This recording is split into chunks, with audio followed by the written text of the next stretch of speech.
네, 오늘 우리에게 주시는 하나님의 말씀은 창세기 17장입니다. 창세기 17장 9절에서 13절 말씀 보겠습니다.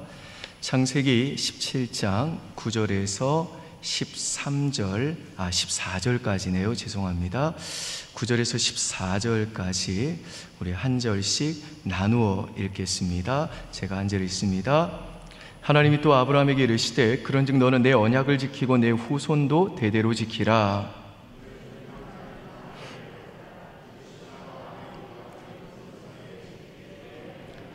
너희는 포피를 베어라. 이것이 나와 너희 사이의 언약의 표징이니라.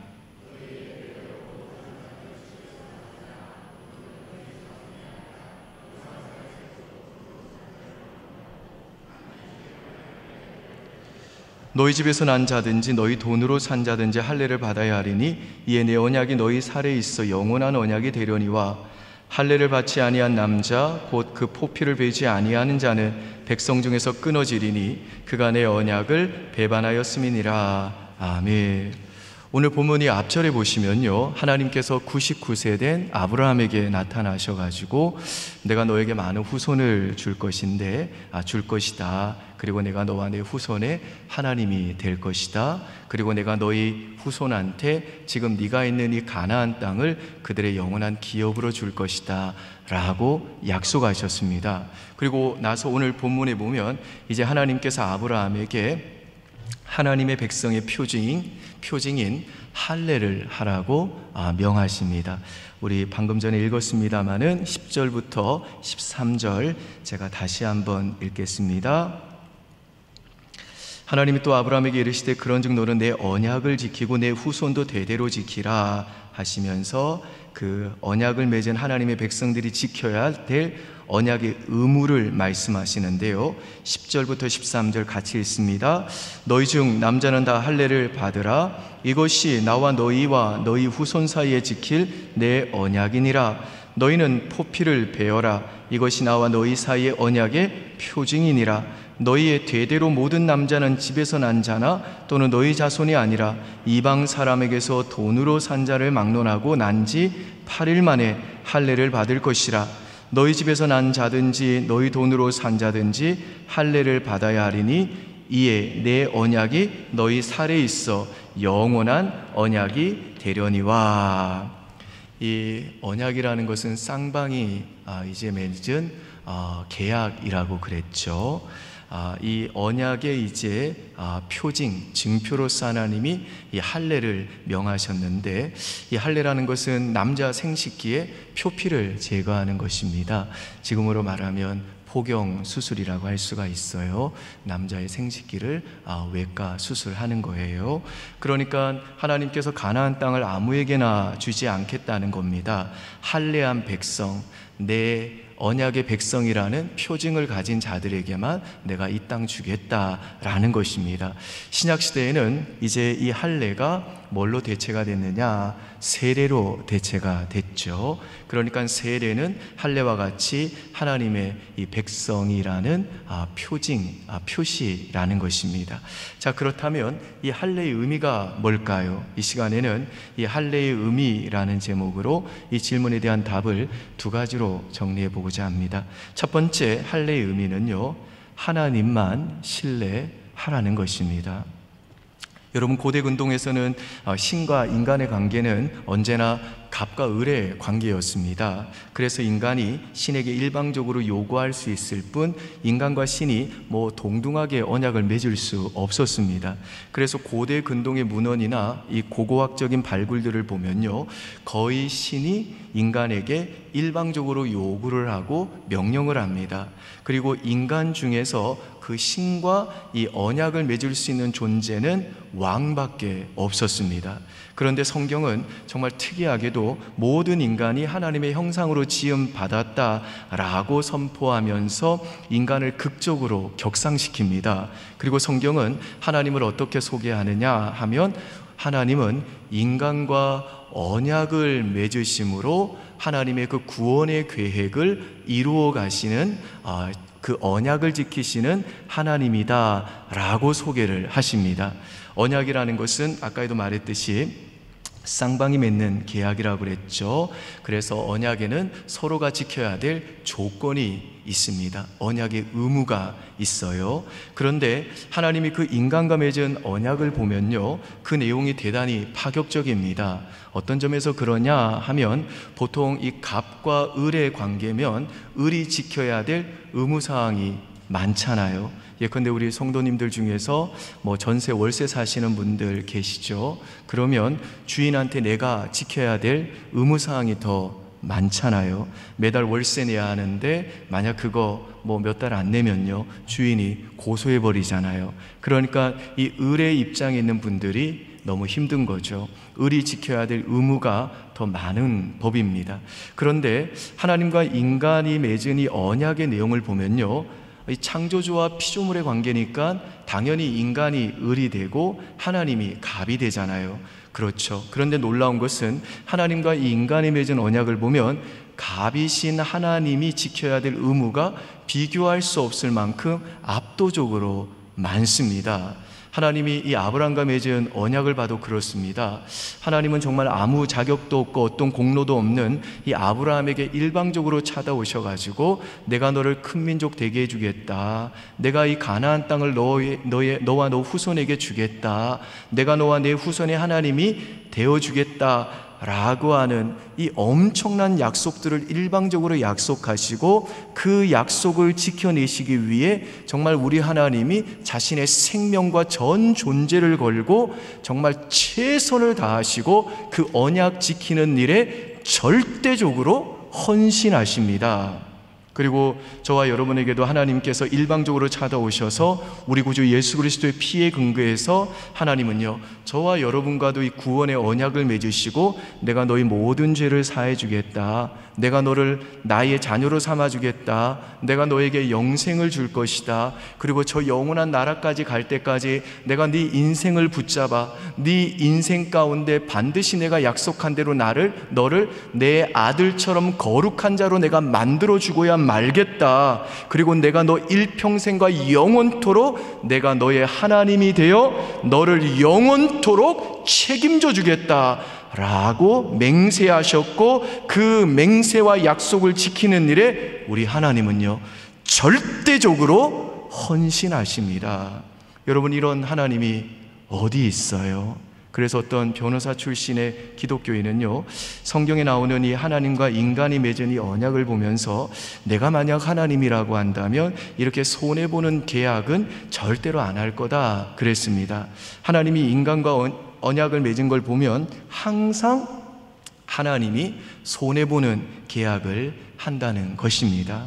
여러분, 그렇다면 하나님이 이렇게 손해보는 이 언약을 하나님의 백성인 우리와 맺으시는 이유가 뭘까요? 그리고 그 언약의 약속에 그토록 절대적으로 헌신하시는 이유가 뭘까요?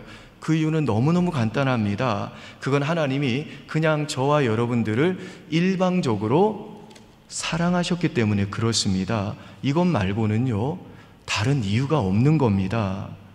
제가 예전에도 한번 이야기한 적이 있는 것 같은데요, 오래전에 TV 프로그램에 김영숙이라고 하는 한 부인이 나온 적이 있습니다. 이분이 온 동네 방네를 돌아다니며 전단지를 뿌리고 돌아다니는 겁니다.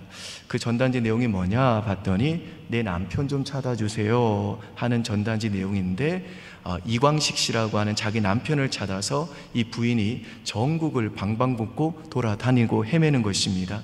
그 남편은 정신지체 장애인인데요, 이 부인이 과거 인천 장애인 보호소에서 교사로 일을 할 때 이 정신지체 이광식 씨를 돌보다가 이 정신지체 장애인과 사랑에 빠진 겁니다. 그래서 결국 결혼을 하고 가정을 꾸리게 된 것입니다. 자, 정상인 부인과 정신지체를 가지고 있는 남편이 가정을 꾸렸는데 세상 살기가 그렇게 쉽지가 않겠죠. 남편은 전혀 돈을 벌 수가 없었습니다. 그래서 부인이 백방으로 노력해가지고 가정을 먹여 살리려고 하는데 일이 되는 일이 없어가지고 다시 장애인 보호소 그 교사로 재취직을 한 겁니다. 그런데 이걸 보고 이 남편이 오해를 한 거예요. 어떻게 오해를 했는가 하면 아내가 자기를 다시 옛날 그 장애인 보호소로 집어넣으려고 결심을 했다고 오해를 한 겁니다. 그렇게 오해를 하고서 남편이 도망을 가버린 겁니다. 집을 나가 버린 거예요. 아내는 집을 나간 그 정신지체 남편을 찾기 위해서 거리를 헤매고 나선 겁니다. 이걸 TV 기자가 보고 아내에게 물었습니다. 남편을 대체 왜 찾습니까? 부인이 대답을 합니다. 그는 내가 없으면 아무것도 못합니다. 내가 없으면 하루 세 끼를 먹지를 못합니다. 내가 없으면 그는 살 수가 없습니다. 이게 첫 번째 이유입니다. 그리고 나서 이 부인이 곧바로 두 번째 이유를 말합니다. 나는 그 사람을 사랑합니다. 나는 이제 그가 없으면 나도 살지를 못합니다. 근데 이제 주위의 사람들은요, 이 부인에게 무슨 말을 하는가 하며, 네가 지금 정신지체 그 남편을 찾아서 어쩌자는 것이냐 하고 그 남자 있고 이제 새 출발하라고 성한 겁니다. 하지만 사랑한다, 그 말 한마디 할 줄 모르는 남편입니다. 고마움도 표현할 줄 모르는 남자입니다. 그런데 부인이 남편을 사랑한다는 그 말에 다른 사람들이 아무런 토를 못 다는 겁니다. 아니, 부인이 그 남자를 죽도록 사랑한다는데 어떻게 하겠어요? 여러분, 하나님이 저와 여러분과 맺은 이 구원의 언약의 본질이 바로 이것입니다. 아브라함이나 저나 여러분이나 사실 아무것도 할 수 없는 불구자들이었습니다. 아니, 사실 불구자로 장애인으로 표현하는 것도 족하지 않습니다. 우리는 모두 하나님도 모르고 하나님께 감사치도 않은 자들이었습니다. 예레미야에서에 보니까 이스라엘은 마치 길거리에 팽개쳐진 핏덩어리 아이와 같았다라고 했는데, 우리는 정말 그 핏덩이 아이처럼, 길거리에 버려진 그 갓난 아이처럼 아무것도 할 수 없는 자들이었습니다. 우리는 모두 그런 자들이었다고요. 그런데 하나님께서 우리를 어떻게 대하셨느냐? 일방적으로, 무조건적으로 사랑을 해버렸다는 겁니다. 그리고 이 사랑 때문에 하나님이 우리에게 일방적으로 찾아와서 우리의 죄를 다 용서해 주시고, 우리를 자녀로 삼아 주시고, 우리가 사는 모든 날 동안 우리의 하나님이 되어 주셔서 우리의 인생을 책임져 주시고, 우리의 인생길을 인도해 주시고, 우리가 하나님 나라의 백성에 합당한 예수 그리스도를 닮은 자로 우리의 삶을 빚어 가시겠다는 그 약속을 우리에게 주시고, 그 언약을 우리와 맺어주시고, 그 언약을 지키는 일에 그분의 모든 열정을 다하여, 온 마음을 다하여 지금도 우리의 인생의 그 약속을 지키기 위해 우리 하나님은 헌신하고 계시다는 것입니다. 그러니까 이 크신 하나님과 우리가 운명적으로 하나가 된 것, 그래서 하나님이 망하지 않는 한 우리도 결단코 망할 수 없는 하나님과 한 운명 공동체가 된 것, 이게 바로 하나님이 우리와 맺으신 언약이라는 겁니다. 이 언약으로 인해 이제 하나님과 우리는 하나의 운명 공동체가 된 겁니다. 운명 공동체라는 말은 떨어질 수 없는 존재가 되었다는 말이죠. 오늘 하나님께서 아브라함에게 찾아오셔서 하시는 말씀이 뭔가 하니까, 내가 너와 내 후손과 맺은 이 언약이 영원하리라. 그리고 하나님께서 이 언약의 약속을 주시면서 아브라함에게 이 언약의 의무사항으로 요구하시는 게 뭐냐? 그게 바로 할례라는 것입니다. 이 할례를 통해서 하나님께서 하나님의 언약 백성인 우리에게 요구하시는 게 뭔지를 잘 보여주는 말씀이 여호수아 5장에 나옵니다. 한번 보실까요? 5장.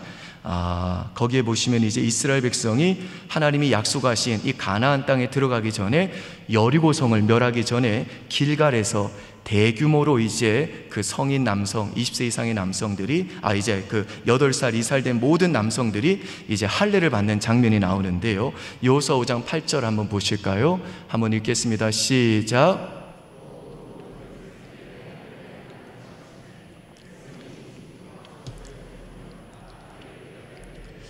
지금 이스라엘 백성이 할례를 행한 이 길갈은 어떤 곳이냐면요, 여리고성 앞에 놓여있는 넓은 평원입니다. 평지라고요. 여리고성에서 보면 다 보이는 거예요. 이 훤히 보이고 있어요. 이 적들에게 훤히 보이는데 거기서 남자들이 할례를 받는 겁니다. 우리 남성들 잘 아시겠습니다만은 할례 받으면요, 적어도 한 3, 4일 정도는 못 걷지 않습니까? 따라서 그때 만약에 이 여리고 성 사람들이 문을 열고 와서 공격을 했다고 그러면 이건 완전 전멸이죠. 전멸. 그런데 할례 받았는데 무슨 전투를 하겠어요? 못하는 거죠. 그런데 그럼에도 불구하고 하나님께서는 여리고성에서 훤히 보이는 그 길갈에서 이 할례를 베풀라고 명하신 겁니다. 무슨 뜻입니까? 내가 언약한 그 가나안 땅은 너의 능력, 너의 힘, 너의 군사력, 너의 지혜로 들어가는 곳 아니다. 너는 하나님만 의지해야 된다. 그 땅은 믿음으로만 들어가는 땅이다. 그러므로 너는 네 힘을 다 빼고 100% 하나님만 의지하고 하나님께 맡기라는 겁니다. 하나님을 신뢰하고 또 신뢰하고 또 신뢰하라는 겁니다. 이게 바로 할례의 의미라는 겁니다. 이 신승규 씨라는 분이 계시는데 9살 때 시각 장애인이셨습니다. 눈 감으면 보이는 것들이라고 하는 책을 쓰셨어요. 이분이 이제 9살에 시각 장애인이 되셨는데 미국으로 가서 월스트리트에서 최초로 시각 장애인 증권 애널리스트가 되셨어요. 믿는 가정에 태어난 거 아닙니다. 믿음 없었어요. 신앙 가지고 산 거 아니었습니다. 그런데 9살에 자기가 시각 장애인이 된 것에 대해서 많은 사람들을 찾아가서 물어보면 자꾸 뭐라고 얘기 안 하면 전생에 네가 지은 죄 때문이다 그렇게 얘기하고 네 부모 때문이다 자꾸. 그런데 이 어린 마음에 이제 교회에 어느 날 갔는데 요한복음 9장에 나오는 날 때부터 그 맹인된 자 얘기를 들으면서 교회에서만은 나한테 다른 얘기를 하더라는 겁니다. 무슨 얘기냐? 너의 그 시각 장애에도 하나님의 목적이 있을 수 있어. 유일하게 그렇게 교회에서만 그 얘기를 하더라는 겁니다. 다른 곳에 가면 다 당신이 전생에 뭘 잘못했다, 당신 부모가 잘못한 거다, 당신은 이렇게 하면 고쳐질 수 있다라고 자꾸만 이 죄 얘기하고 또 자기 위협하는 얘기하고 자기한테 뭘 자꾸만 뜯어 먹으려고만 하는데, 교회에서만 선생님이 자기한테 너가 지금 시각장애인이지만 이거 너 죄 때문이 아니야, 하나님의 목적이 있을 거야, 이 말을 이제 들었다는 겁니다. 그런데 어느 날 이제 미국으로 유학 갈 기회가 생긴 겁니다. 아직 믿음은 별로 없었어요. 그렇지만 마지막에 아주 단순하게 내가 유학을 갈까 말까, 가야 될까 말아야 될까, 갈 수 있을까 했을 때 마지막 이분이 가지고 있었던 막 신앙생활 처음 하면서 가졌던 그 연약한 믿음이지만 그 믿음으로 이런 판단을 내린 겁니다. 그분의 얘기를 한번 들어보십시오. 결국 내 머릿속을 맴도는 질문은 이거였다. 누구를 믿고 유학을 갈까? 아주 단순한 고민이었다. 아는 사람 하나도 없었지만 이겁니다. 자기의 조건, 지금 자기가 가지고 있는 스펙, 그걸 바라보지 않고 아주 단순하게 하나님 믿고 하나님만 의지하고 하나님만 붙잡고 가자. 여러분, 별거 아니죠. 또 목사님이 또 저 얘기네, 설교 때마다 저 얘기네. 이건 이제 감동도 안 되고 식상한 얘기잖아요. 그런데 저와 여러분이 정말 인생에서 진짜 중요한 순간을 맞이할 때, 내 조건은 정말 아무것도 없어서 불리할 때, 스펙도 하나도 없을 때 정말 저와 여러분의 삶을 역전시키는 믿음은 뭐냐? 이 단순한 믿음이라는 것입니다. 이번에 말씀을 한번 계속 들어보십시오. 하나님만 믿고 하나님만 의지하고 하나님만 붙잡고 가자. 그리고 이 결론으로 나의 고민을 끝냈다. 어린 생각이 했던 그 몇 마디 말이 그 이후로 내 삶의 지침이 되어 주었다. 아주 단순한 겁니다. 내가 지금 가진 것, 내가 내세울 거 없으나 나를 거하게 하신 그곳, 나를 태어나게 하신 그 광야, 내가 시각장애인으로 태어나게 하신 그분의 목적, 하나님이 나를 일어나게 하심을 깨닫고 화려한 스펙은 없으나 오직 하나님만 의지하고 하나님만 붙들고 갔다라는 것입니다. 그래서 이분이 미국 가가지고 지금은요, You are not alone, 당신은 혼자가 아닙니다 라고 하는 선교단체를 만들어가지고 한국에 있는 그 보육원에 있는 애들을 미국으로 데려와가지고 직접 학비 대주면서 키워내고 유학 보내는 귀한 사역을 감당하고 계십니다. 여러분, 오늘 하나님께서 저와 여러분에게 또 식상하게 하나님만 믿어라, 하나님만 의지하고 하나님만 신뢰하라, 제발 좀 하나님만 붙들어라 라고 하실 때 그 말은요, 하나님이 저와 여러분의 삶의 현장에서 느끼는 그 무게를 무시해서 하시는 말씀이 아닙니다. 그게 아니라 아무것도 할 수 없는 우리에게 일방적인 사랑으로 찾아오셔서 우리와 그 한 운명 공동체가 되어주실 정도로 하나님은 그만큼 우리의 인생을 책임져 주시고 우리와 동행해 주시고 우리를 지켜주길 원하시는 하나님이시기에 너는 이 언약의 하나님을 신뢰해도 괜찮다는 겁니다.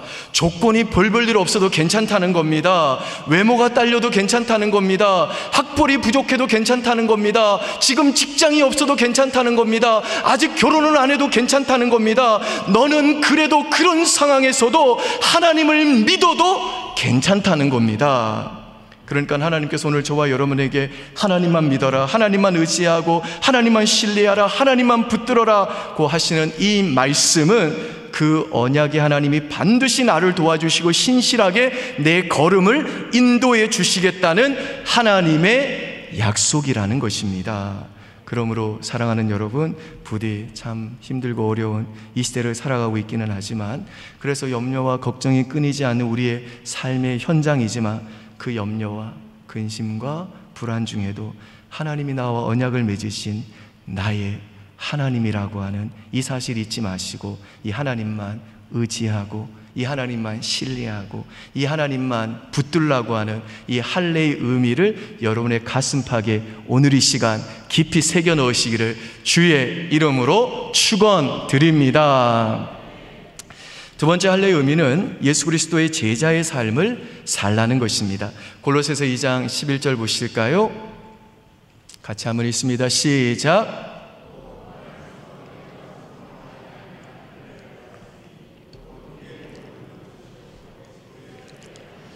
자, 여기 보시면 바울이 이제 이 할례의 의미를 신약적으로 해석해 주면서 뭐라고 하느냐, 우리 그리스도인들은 손으로 하지 아니한 할례를 받았는데 이건 육의 몸을 벗는 그리스도의 할례다라고 말씀합니다.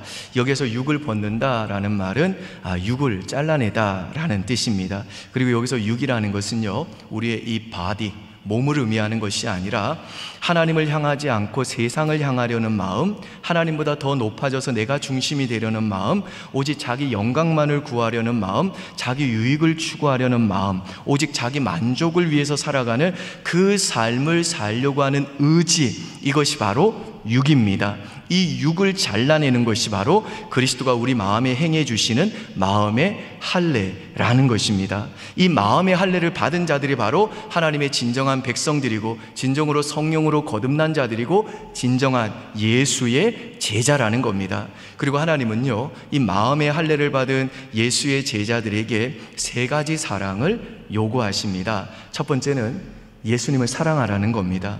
이것을 우리는 예배라고 그럽니다. 예배는 예수님을 사랑하는 겁니다. 존 파이퍼가 이런 말을 했지요. 오직 예수 그리스도 그 한 분만으로 내가 가장 만족할 때 하나님은 내 안에서 가장 큰 영광을 받으신다. 여러분, 이렇게 하나님께 영광 돌리는 게 예배잖아요.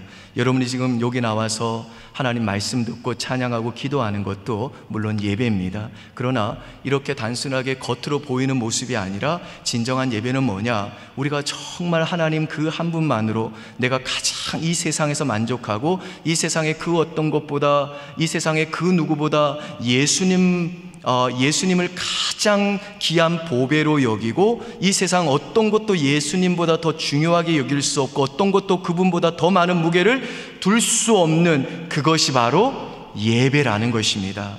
이런 예배자로 우리가 정말 살아갈 때 과연 우리가 절망할 수 있는가? 과연 우리가 실망할 수 있는가? 과연 우리가 낙담할 수 있는가? 그럴 수 없다는 것입니다. 사실 내가 실망하고 내가 원망하는 이유는 뭐냐? 예수님만으로 내가 만족할 수 없기 때문에 그렇습니다.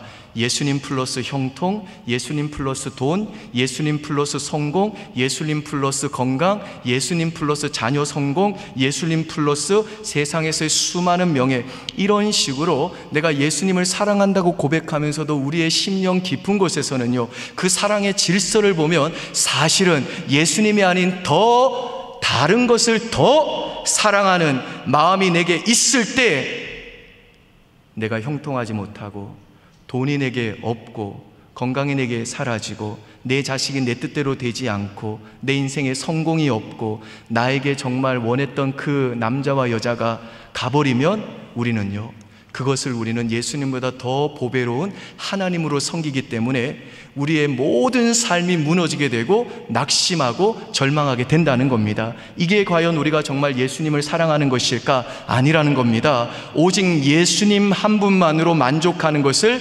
성경은 예배라고 그런다는 겁니다. 이 예배가 바로 제자들에게 요구되는 첫 번째 사랑입니다. 두 번째, 하나님이 예수님의 제자에게 요구하는 사랑은 뭐냐? 예수님이 사랑하는 세상을 사랑하는 겁니다. 이게 바로 성교입니다. 성교. 예수님이 세상을 사랑해서 이 땅에 오셔서 자기 목숨을 내어주러 오셨습니다. 하나님이 이 세상을 사랑하사 그 아들을 주셨습니다. 그리고 하나님이 세상을 사랑하듯 우리가 세상을 사랑하는 것, 그리고 예수님이 세상을 사랑하듯 우리가 세상을 사랑하는 것, 이게 바로 성교입니다. 세상의 아픈 소리를 들으시고 세상의 그 신음소리에 예민하시고 작은 신음에도 응답하시는 하나님의 그 마음을 품고 이 세상을 사랑하는 것, 이게 바로 성교라는 것입니다. 예수님의 모든 제자는 이 성교로 부름받은 사람들이라는 겁니다. 세 번째, 하나님이 예수님의 제자에게 요구하는 사랑은 뭐냐? 예수님을 사랑하는 사람들을 사랑하는 것입니다. 이것을 성경은 성도의 교제다라고 합니다.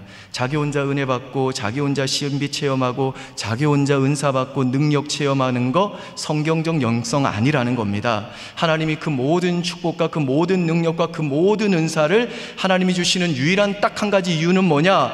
예수님을 사랑하는 사람들을 사랑하여 교회를 사랑하여 그리스도의 몸인 교회를 온전히 세우도록 주셨다는 겁니다. 이 목적 외에 다른 목적으로 사용된다면 그것은 잘못된 길로 갈 수밖에 없다라는 겁니다. 자, 이와 같이 할례의 의미는 뭐냐? 예수님을 사랑하고 예수님이 사랑하신 이 세상을 사랑하고 예수님이 사랑하신 사람들, 그들의 모임 교회를 사랑하는 예수의 제자로 살라는 겁니다. 그런데 14절 한번 보실까요? 14절 한번 같이 읽습니다. 시작. 할례를 받지 아니한 남자 곧 그 포피를 베지 아니하는 자는 백성 중에서 끊어지리니 그가 내 언약을 배반하였음이니라. 무슨 말이죠? 이걸 신약 시대를 살고 있는 저와 여러분에게 적용한다면 예수님을 사랑하고 예수님이 사랑하신 이 세상을 사랑하고 예수님이 사랑하신 사람들을 사랑하라는 이 언약의 의무 조항을 지키는 일에 실패하는 건 하나님과 맺은 언약을 배반하는 것이라는 겁니다. 그리고 이렇게 언약을 배반하는 자들은 하나님으로부터 영원히 끊어져야 된다는 것입니다. 그런 의미에서 사실 저와 여러분은요, 하나님에게서 벌써 끊어졌어야 될 자들입니다. 그렇죠? 그런데 우리가 왜 하나님으로부터 끊어지지 않고 하나님과 맺은 이 언약의 복이 여전히 우리 삶 속에 흐르고 있는 이유가 뭐냐? 아브라함의 후손으로 이 땅에 오신 예수님이 8일 만에 할례를 받으시고 이 언약을 배반하고 언약의 명령을 지키는 일에 실패한 저와 여러분의 모든 죄악과 불순종의 죄를 십자가로 다 가지고 가서 우리 대신 그 하나님의 형벌과 저주를 받아 하나님으로부터 끊어지는 경험을 하셨기 때문인 겁니다. 그래서 우리는요, 나의 실수로 또 나의 죄악으로 뭔가 하나님의 그 임재에서 끊어진 것 같아 보이는 그 상황 속에서도 날 대신에 하나님으로부터 이미 십자가에서 끊어짐을 경험하신 그 예수님 때문에 하나님이 나와 맺으신 이 언약은 나의 순종 여부에 관계없이 절대로 깨어지지 않고 절대로 변하지 않고 절대로 변개되거나 취소되지 않고 나의 실패와 배반에도 불구하고 하나님은 여전히 나의 하나님이 되사 언제나 나와 함께 하시고 그분이 내게 언약하신 복을 중단 없이 내 생애 속에 부어주시고 지금도 그리고 앞으로 영원토록 내 인생을 그 하나님이 신실하게 책임지고 인도하실 것을 확신할 수 있는 것입니다. 여러분, 예수 그리스도의 십자가의 은혜가 바로 우리가 실패했을 때에도 이 언약을 배반했을 때에도 다시 우리로 하여금 일어서게 만들고 이 십자가의 은혜 때문에 우리는요, 여전히 연약하고 부족하지만 또 넘어질 줄 알지만 절대로 포기하지 않고 다시 예수 그리스도의 제자로 살아가는 이 길을 걸어갈 수 있는 겁니다. 아멘이시죠, 여러분? 아멘. 제가 한 가지만 좀 빨리 얘기하고 말씀 마치겠습니다. 여러분, 예전에 그 맨발의 성자 최춘섭 할아버지 그 다큐멘터리 보신 적이 있으시죠? 이 다큐멘터리는요, 어떤 작가가 이분의 삶을 1995년부터 2001년까지 약 7년 동안 카메라 들고 찍어낸 얘기입니다. 이 할아버지가 거리에서 팻말 들고 다니는 게 뭐냐, 뭐 미스터 코리아 안중건, 미스터 코리아 유관순 뭐 이러는 거예요. 처음에는 무슨 뜻인지 몰랐어요. 근데 내용을 알아보니까 이거예요. 우리나라에 이순신, 안중근, 유관순 같은 사람만 있으면 나라가 왜 이렇게 되겠느냐, 그 얘기예요. 미스터 코리아 다윗, 미스터 코리아 다니엘, 미스터 코리아 에스더, 그런 사람들이 교회에서 하나씩 둘씩 일어나기 시작하면 교회가 능력이 있어지지 않겠느냐는 겁니다. 미스터 코리아 바울이 나온다며 그러면 이 나라가 왜 이렇게 되겠냐는 거예요. 이분은 말로만 외쳤던 분이 아닙니다. 행동하는 사람이셨어요. 북한에서 고통당하는 그 동족의 아픔에 조금이라도 자기는 동참하겠다 해가지고 평생을 통일될 때까지 신발 안 신겠다 그래가지고 여름이든 겨울이든 맨발로 다니셨습니다. 이분이 좋아했던 찬송이 찬송가 88장인데요 내진정 사모하는 친구 대신이 있죠. 특별히 2절을 이분이 되게 좋아하셨어요. 온 세상 날 버려도 주 예수 안 버려 끝까지 나를 돌아보시니. 이분이 이 찬양 언제 불렀냐? 아주 큰 사고를 당해가지고 쓰러져 있을 때 눈 뜨자마자 이 찬양이 기억나더라는 겁니다. 그때 다 죽을 뻔했는데 발가락만 움직였다고 그러죠. 죽었다가 살아난 분이에요. 그래서 온 세상 날 버려도 주님 나 안 버렸다. 그 병상에서 이 주님이 나를 건져줬던 그 은혜의 체험을 한 겁니다. 그래서 온 세상 날 버려도 나를 끝까지 돌보아 주시는 이 예수님 위에 죽도록 충성했던 거예요. 이분이 했던 얘기 가운데 이런 얘기가 있습니다. 보기 싫은 사람, 미운 사람, 미워하는 사람이 없는 것이 1등 권세다. 여러분, 누가 제일 큰 권세 가진 사람이라고요? 미움이 없는 사람이 제일 권세 있는 사람이래요. 누가 제일 반대로 약한 사람이라고요? 그냥 보이는 것마다 다 꼴보기 싫은 거예요. 여기도 꼴보기 싫고 저기도 얄밉고, 그러면 그 사람이 바로 가장 약하고 무력한 사람이라는 겁니다. 이 최순선 할아버지는요, 알고 봤더니 정말 부자였어요. 김포에서 시작해서 인천 갈 때까지 땅이 굉장히 많았대요. 네 마을이 전부 다 이분의 땅이었대요. 물려받은 것이죠. 근데 가난한 사람들 그거 다 쪼개주고 조금 남았대요. 근데 조금 남은 게 얼마냐? 3,000평. 조금 남은 게 3,000평이었대요. 그것도 나중에 다 나눠줬다고 하는데, 여러분, 이분이 이처럼 예수의 제자의 삶을 살게 된 이유가 뭐라고요? 온 세상 날 버려도 주 예수 안 버려 끝까지 나를 돌아보신다는 이 믿음의 고백이 그 가슴 속에 살아있었기 때문입니다.